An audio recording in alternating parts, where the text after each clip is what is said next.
Michael Thomas did not play in 2021, so I don't have all the fancy stats and all that to read for you. Had ankle surgery during the offseason last year.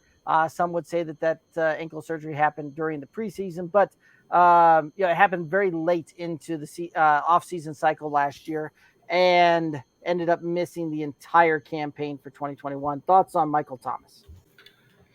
He's a 29-year-old receiver who is still on the sideline, like a mandatory minicamp. He at least showed up. So, he didn't completely throw a sucker in the dirt, like I just said, but he's still sitting on the sideline. So there's no real film or insight from beat writers or anything like that on what this is going to be as the season progresses. So I'm going to be watching it, and I'm glad that our home league doesn't draft until right before Labor Day. So Michael Thomas right now coming off the board is kind of the 21st overall wide receiver in half-point PPR scoring with an average draft position of 62.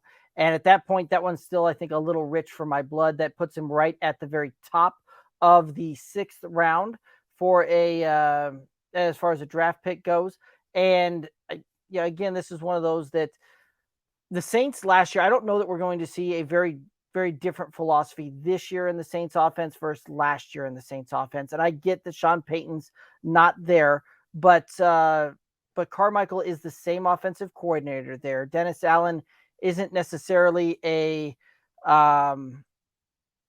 offensive guru on that one. So I think that you'll see the Saints do very similar things to what you did last year. And this was an offense that managed to finish 28th in total yards for, 19th in total points for. And I don't see that changing much. So you made the point earlier about the fact that this won't be a top 10 type of offense. I don't see that being the case here. And so I'm going to very much limit expectations for a lot of these guys coming in here this year.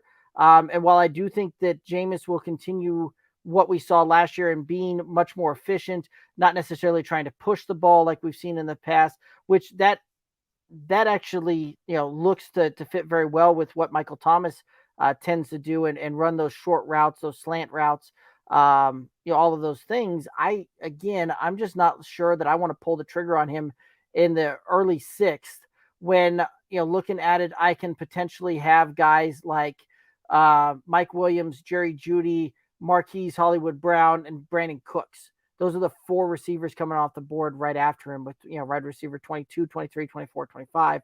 Amon-Ra St. Brown, wide receiver 26. I think I would rather draft every single one of those guys that I just mentioned over drafting Michael Thomas.